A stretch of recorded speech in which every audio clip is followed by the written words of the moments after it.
ఎప్పుడు వక్ర భాష్యం వక్ర బుద్ధితోనే ఆలోచన చేస్తారు తప్ప ఎప్పుడు స్ట్రైట్ లైన్లో పాజిటివ్ లైన్లో ఎప్పుడు కూడా డిస్కషన్ ఉండదు. ఎన్టీ రామారావు గారు ముఖ్యమంత్రిగా ఉన్నప్పుడు కూడా బహుశా అనుకుంటాను 84-85 సంవత్సరాలు ఎప్పుడు అనుకుంటాను, అప్పుడు ఒక ఇన్సిడెంట్ జరిగింది. ఒక చిన్న చాకుతో వచ్చి ఎన్టీ రామారావు మీద వచ్చి చేయడానికి ఇలాంటి కుట్రలన్నీ పని దాన్ని ఏదో రాజకీయ అద్దె పొందామని ఆలోచన చేస్తూ ఉన్నాను. ఆయన ఎవరైనా సరే పుష్కరాలు జరుగుతున్న నేపథ్యంలో విఐపీ ఘాట్ మానేసి జనరల్గా ఉంటున్న ప్రతి భక్తులందరూ వచ్చే ఘాటుకి వెళ్ళి సినిమా తీయమని చెప్పారా అండి? లేదు. రెండోసారి వచ్చి ఒక ఛానల్, ఇప్పుడు మీరు అన్న ఛానల్ చూపెడుతుంది, జరిగిన అగ్ని ప్రమాదంలో వచ్చేది కుట్ర ఏమో కుట్రయితే దాన్ని ఛేదించమన్నాం, ఎవరికి అభ్యంతరులే. కానీ అసలు ఆలోచన సరళే మంచిది కాదని అంటున్నాను. పోలీసులు దర్యాప్తు చేసుకోవడం దాంట్లో తప్పులేదు, ఎవరి మటుకు చేసుకుంటారో చేస్తారు. ఆ పక్కనే చంద్రబాబు నాయుడు గారు వచ్చి అక్కడ వచ్చి ఒక ఆనంద్ కళ్యాణ మండపంలో వచ్చి ఉండడం, ఆ కళ్యాణ మండపం నుంచి అంటే ఒకటిని రావడం, తీరామసి చూస్తుంటే ఇవన్నీ చూస్తుంటే అసలు వీళ్ళు ఇదేమైనా చేశారా అనే అనుమానం కూడా పుడుతుంది మాకు.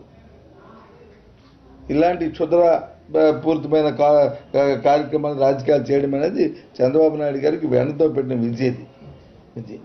బహుశా ఇవన్నీ చేసే ముందు వీళ్ళ మీద కూడా ఎంక్వైరీ చేస్తే దాని 100 నిమిషాలు బయటకు వస్తాయి అవన్నీ కూడా అన్నది. అది జరుగుతున్న పరిణామాలకు వచ్చి అందరూ కూడా బాధపడుతున్నాం. జరిగిన సంఘటనల పట్ల చాలా తీవ్రంగా కలత చెందుతున్నాం, ఆవేదన చెందుతున్నాము. మొదటి రోజున జరిగిన సంఘటన సుమారు 35 మంది వరకు ప్రాణాలు కోల్పోయారు, అమాయకులు పోయారని చెప్పి అందరికీ రాష్ట్రమంతా కూడా వీళ్ళ బాధపడుతున్న సందర్భం. మళ్ళీ ఇలాంటి కార్యక్రమాలు చేసుకొని ఆయన స్థాయిని దిగజార్చుకోవడం, ఆ పార్టీ తాలూకా పరిస్థితిని దిగజార్చుకోవడం అనేది అది సమంజసం కాదనేది నా అభిప్రాయం. ఈ 15 రోజులు ఆయన వచ్చి అక్కడే ఉన్న మొదటి రోజు ఉన్నానని చెప్పారు. నేను దగ్గర నుండి చెప్పాను.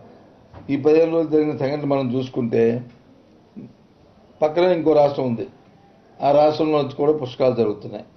వాళ్ళ లెక్కల్లో చూసుకుంటే వాళ్ళకు 3 కోట్ల మంది, వీళ్ళకి 4 కోట్ల మంది ఉన్న 7 కోట్ల 6 కోట్ల 3 కోట్ల ఆంధ్రలోకి వచ్చే వీళ్ళు 6 కోట్ల మంది జనం అనుకుంటున్నాం. కానీ 7 కోట్ల మంది మనం వచ్చి పుష్కర స్నానాలు చేస్తారని చెప్తున్నారు. మంచిగా సంతోషం, దాంట్లో నేను విభేదించట్లేదు.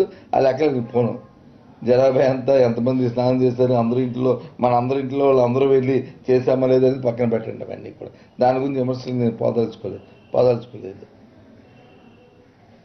కానీ అక్కడ జరుగుతున్న కార్యక్రమానికి ఆ ముఖ్యమంత్రి వచ్చి ఇంట్లో అక్కడ ఆఫీస్లో ఉన్నా ఇంట్లోనే అక్కడ కూర్చుని ఆయన మానిటరింగ్ చేస్తున్న పరిస్థితి. 12 రోజులు అక్కడే ఉన్నాను నేను, పుష్కర రోజులన్నింటినీ కూడా దగ్గర నుంచి చూస్తానని చెప్పిన తర్వాత మొదటి రోజు 35 మంది చనిపోవడం, ఇంకోసారి అగ్ని ప్రమాదం జరగడం, ఆ తర్వాత వచ్చి నీటిలో పడి చనిపోవడం, తర్వాత రోడ్డు యాక్సిడెంట్లో వచ్చి చనిపోవడం, 2 రోజులు వచ్చి ట్రాఫిక్ పూర్తిగా మరి స్తంభించుకుపోవడం, నిన్న వచ్చి స్వయాన ఆయన ఎక్కిన పడవే 2 లాంచ్లు వచ్చి మరి యాక్సిడెంట్ అయ్యే పరిస్థితి రావడం, ఇవన్నీ చూస్తుంటుంటే మరి ముఖ్యమంత్రి అక్కడ కూర్చొని ఇవన్నీ ఎందుకు ఫెయిల్ అయ్యేవి? దీనికి ఎవరు బాధ్యులు? మనకు కావాల్సింది మన తాలూకు ప్రెజెన్స్ కంటే మన చిత్తశుద్ధి ముఖ్యం, మన కమిట్మెంట్ ముఖ్యం. ఏ విధంగా పరిపాలన చేయాలి, ఏ విధంగా ఎండార్స్మెంట్ చేయాలి, ఏ విధంగా పని చేయించుకోవాలనేది ముఖ్యం. ఊరికి సెల్ఫ్ దీనికోసం ఆయన మటుకు ఆయనే ప్రమోట్ చేస్తూ ఊరికే పడిపోతున్నాయని ఒకసారి ఇప్పుడు వాళ్ళ తాలూకు తోడవాడు డాక్టర్ వెంకటేశ్వరరావు, దగ్గుబాటి వెంకటేశ్వరరావు ఓ మాట చెప్పాడు. నేను రోజుకి 18 గంటలు కష్టపడతాను, 20 గంటలు కష్టపడతానని చంద్రబాబు అంటే ఆయనే చెప్పాడు. అసెంబ్లీలో చెప్పాడా బయట చెప్పాడని జరిగి పేపర్లో చదవడం జరిగింది. తెలివైన అబ్బాయి అయితే రోజుకి 2 గంటలు చదివితే చాలు, పూర్తిగా ఆయనకు వచ్చి అది వంట పడుతుంది, ఎగ్జామ్లో వచ్చి ఫస్ట్ క్లాస్ పాస్ అవుతారని చెప్పింది. ముద్దాబ్బాయి రోజుకి 20 గంటలు చదివితే సుఖమే ఉంది. ఊరికి ఎత్తనే చెప్పుకొని ఎవరిని చేయనీకంట పని, ఎవరిని కానీకంట 11 రోజులు అక్కడే ఉన్నానని చెప్పని ఇందులో ఏ ఒక్కటైనా ఆయన అరికట్ట కలిసారా? కనీసం ట్రాఫిక్ని వచ్చి రిస్టోర్ చేయలేపారు. ముందు ఆలోచన లేకుండా ఏ విధంగా దాన్ని చేసుకోవచ్చు అంటే వెహికల్స్ వస్తాయి, ఎందుకు రావు? వస్తాయి, తెలియదా? ఇన్ని కోట్ల మంది వచ్చారంది అనుకుంటున్నప్పుడు నువ్వు ఆలోచన చేయక్కర్లేదా? ఆ ప్రయత్నాలు చేసుకోవాలి కదా. మనం రోజు వాడు కూర్చొని ఆధ్యాత్మిక సభల్లోనూ లేదు కల్చరల్ సంస్కృతి కార్యక్రమాల్లోనూ ఎంతసేపు ఒకరు ఉపన్యాసాలు ఇచ్చుకుంటూ టీవీలో వచ్చి ప్రభుత్వాలు తెచ్చుకుంటూ అతను సెల్ఫ్ ప్రమోట్ చేసుకుంటూ నేను హైదరాబాద్ కట్టానని చెప్పుకుంటూ ఇది రోజు మాట్లాడుకుంటున్న మాటలు విని విని విని వెగడొచ్చేస్తున్నాయి ఆ మాటలు చూస్తుంటే. ఇప్పటికైనా చంద్రబాబు నాయుడు గారికి ఏం చెప్తుంది అంటే ఈ పుష్కరాల తాలూకా అనుభవాన్ని పుణిపుచ్చుకుని రాబోయే కాలంలో ఇంకా నీ పరిపాలన ఇంకా 3.5 సంవత్సరాలు ఈ రాష్ట్ర ప్రజలు భరించవలసిన అవకాశం ఉన్న భరించే పరిస్థితి ఉంది. ఎందుకంటే ఒకసారి నీకు ఓటిచ్చారు కాబట్టి ప్రజాస్వామ్యంలో 5 సంవత్సరాలు మీరు ముఖ్యమంత్రి ఉంటారు కాబట్టి ఈ అనుభవాన్ని తీసుకుని రాబోయే కాలంలో ఇంకా 3.5 సంవత్సరాలైనా సరే ఎవరు పని వాళ్ళు చేసుకునేయండి.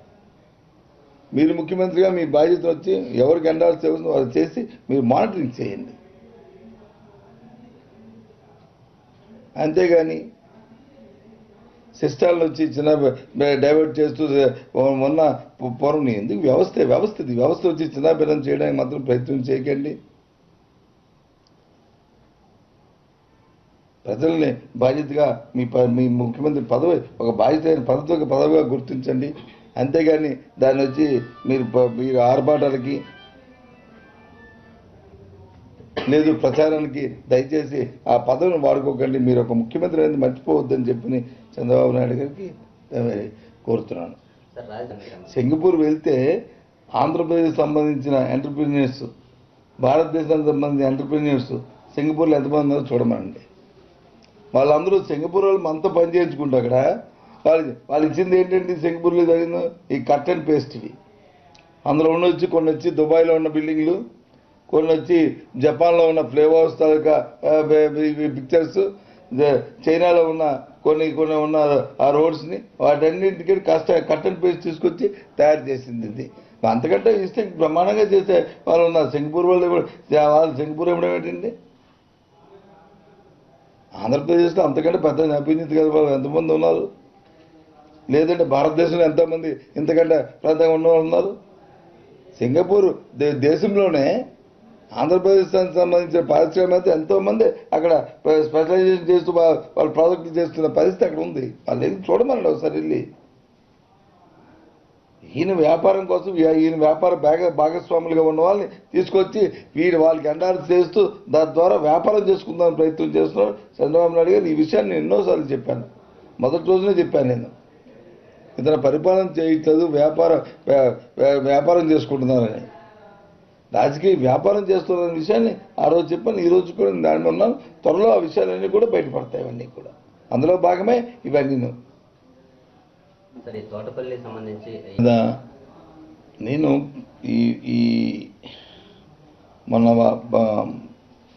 మళ్ళీ కొత్త ప్రభుత్వ అధికారంలోకి వచ్చిన ముందు ఓ రోజు ముందు నేను విజయనగరంలో ప్రెస్ కాన్ఫరెన్స్ పెట్టి పత్రికా సమావేశాన్ని పెట్టి రాబోయే ప్రభుత్వాన్ని ప్రజలకు ఒక విజ్ఞప్తి, ప్రజలకు కూడా కొన్ని విషయాలు తెలియజేశాను. ప్రభుత్వానికి విజ్ఞప్తి చేశాను, ప్రజలకు విషయాలు తెలియజేశాను. ఇప్పటికే తోటపల్లి పని 95% పూర్తయింది. ఇన్ని వందల కోట్ల రూపాయలు దీనికోసం వెచ్చించారు. ఇంకా వెచ్చించవలసింది నా మాత్రమే ఉంది. ఈ పని దయచేసి త్వరితగతంగా పూర్తి చేసి ఆ రివర్ గ్యాప్ని క్లోజ్ చేసి ఈ కార్యక్రమాన్ని త్వరితగతంగా 4-5 నెలలు నెక్స్ట్ సీజన్ వచ్చినప్పటికీ మీరు నీరిచ్చి ఏర్పాటు చేయండి అని చెప్పి ఆ రోజు చెప్పడం జరిగింది. ఇప్పటికీ ప్రభుత్వం వచ్చి సుమారు 1.5 సంవత్సరాల కాలమైంది. దగ్గర 16 నెలలు రాబోతుంది. ఇప్పటికీ ఇంకా ఆ కార్యక్రమం ఇంకా జరగట్లేదు.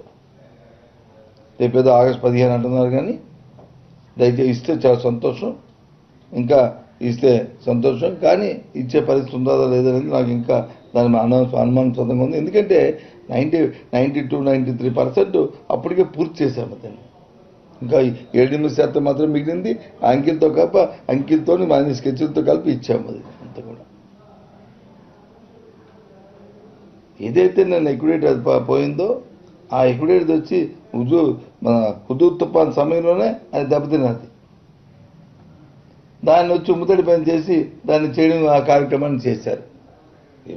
అధికారులు కానీ అనధికారులు కానీ దాని పర్యవేక్షణ ఉంటే ముందు అనధికారులకు పర్యవేక్షణ ఉంటే ఈ రాష్ట్రానికి ఈ జిల్లాకు వచ్చి పెద్ద ఎక్కువ ఉన్న అధికారం ఉన్న నాయకుడు అశోక్ గజరాజు గారికి ఒక ఆలోచన కానీ ఒక మైండ్ ఉంటే జిల్లా మీద వచ్చి ఒక దృష్టి ఉంటే ఆ ప్రాజెక్టుల మీద ఒక ఆలోచన ఉంటే ఒకసారి దాని మీద రివ్యూ చేస్తే ఆ విషయం తెలిసి వచ్చేది. దాని మీద అధికారులు కూడా అప్రమత్తం అవుతారు. ఆయనకు ఆలోచన లేదు. ఎప్పుడో మా తండ్రి గారు కూడా చేయలేని పదవి నాకు వచ్చింది, నా కుటుంబంలో చాలా సంతోషం అని చెప్పింది. ఆ ఆనందంలో ఆయన తేలుతున్నారు. ఇవాళ ఆ కార్యక్రమాన్ని ఇప్పుడు వచ్చి ఆదరాబాదరాగా అట్టాసంగా అవన్నీ చూడకుండా పరిశీలన చేయకుండా చేస్తున్నప్పుడు ఇక అలాంటి సాంకేతికపరమైన లోపాలు వస్తాయి. ఒకవేళ అందరూ ఏమైనా సబ్స్టాండింగ్ ఉంటే చర్య తీసుకొని వాళ్ళ మీద చర్య తీసుకొని రికవరీ పెడతారా, లేకపోతే వాళ్ళు క్యాన్సిల్ చేస్తారా, లేకపోతే వాళ్ళ మీద చేసుకోమనండి. ఎవరు చేయమనండి. ఏదైనప్పటికీ కూడా త్వరితగతంగా ఇంకప్పటికీ ఆలస్యమైంది. తోటపల్లిని పూర్తిగా వెంటనే ప్రారంభించాలి చూసుకొని. రైతుల్లో కన్ఫ్యూజ్ కంటే ముందు అధికారంలో ఉన్న నాయకుల్లో కన్ఫ్యూజన్ ఉంది. ముందు అధికారంలో ఉన్న నాయకుల్లో కన్ఫ్యూజన్ ముందు క్లియర్ అయితే అప్పుడు ప్రజల్లోనూ రైతుల్లోనూ క్లియర్ అవుతుంది. వాళ్ళకు స్వచ్ఛత లేదు నాయకులకి. ఒకసారి మొన్న ఇప్పుడు దానికి సంబంధించిన మంత్రి స్థానిక ఎంపీ మంత్రి అశోక్ గజరాజు గారు స్టేట్మెంట్ కూడా ఇవ్వడం జరిగింది. అందరితో సంప్రదించేయాలి. ఇప్పుడే సంప్రదించేయాలి. సంప్రదించాలని ఆలోచన వచ్చి మరి ఏదైనా కార్యక్రమం చేసిన అక్కర్లేదా అండి? దురదృష్టం ఇదంతా కూడా. నిన్న ఎప్పుడో చూశాను క్యాబినెట్లో ఒక డెసిషన్ కూడా ఇచ్చారు. నిన్న ఎప్పుడో చూసాను. ఇదేదో సామెత మన సామెత ఉంటుంది, తినడానికి తిండి లేదు కానీ మీసాలకు సంపంగా ఉన్నాయని. అలాగా జిల్లా కంట ఇన్ని సమస్యలు ఉంటే మన జిల్లాకు వచ్చి ఒక ఏ ప్రాజెక్టు ఏవేవి రాబోయే కాలంలో చేయాలి, విశ్వవిద్యాలయాలు కట్టాలి, ఎయిర్పోర్ట్లు కట్టాలి, లేదంటే ఈ పార్కులు పెట్టాలి, లేదు స్మార్ట్ సిటీస్ స్మార్ట్ టౌన్స్ని ఏర్పాటు చేయాలి, పారిశ్రామిక డెవలప్ చేయాలని ఒక 20 అంశాలతో ఇచ్చారు. మొత్తం అవన్నీ కూడా ఉన్నాయి. అవన్నీ పక్కన పెట్టి కొత్తగా వచ్చి నిన్నగా మొన్న ఏదండి గోల్ఫ్ కోర్స్ వచ్చి విజయనగరంకి వచ్చి శాంక్షన్ చేశారు. ఎందుకు? అశోక్ గజరాజు వచ్చినప్పుడు ఆడుకోవడానికి. అది ఆయన ఆడుకోవడం. గోల్ఫ్ కోర్స్ విజయనగరానికి గోల్ఫ్ కోర్స్ తినడానికి తినలేదు, ఉండడానికి వచ్చి ఇల్లు ఇవ్వట్లేదు, ఒక ఇల్లు ఇవ్వట్లేదు. దానికి సంబంధించిన జాగాలు లేవు, పేదవాళ్ళకి జాగాలు లేవు. మధ్యతరగతి వాళ్ళకి వచ్చి కనీస సౌకర్యం కోసం టౌన్స్ పెరుగుతున్నాయి. దానికి కావాల్సిన మిడిల్ క్లాస్ ఫ్యామిలీకి కావాల్సిన అవసరాలు తీర్చే ఏర్పాట్లు చేయట్లేదు. ఆయన గోల్ఫ్ ఆడుకోవడానికి గోల్ఫ్ కోర్స్ పెడతా అంటున్నారు. ఇది కర్మ. ఇది వారి పరిపాలన, వారి విధానం, ఇది వారి ఆలోచన సరళ. ఇది ప్రజలందరూ ఆలోచించుకోవాలని కోరుతున్నారు. దాదాపు 1 by 1 ఫెసిలిటీ మేనర్లో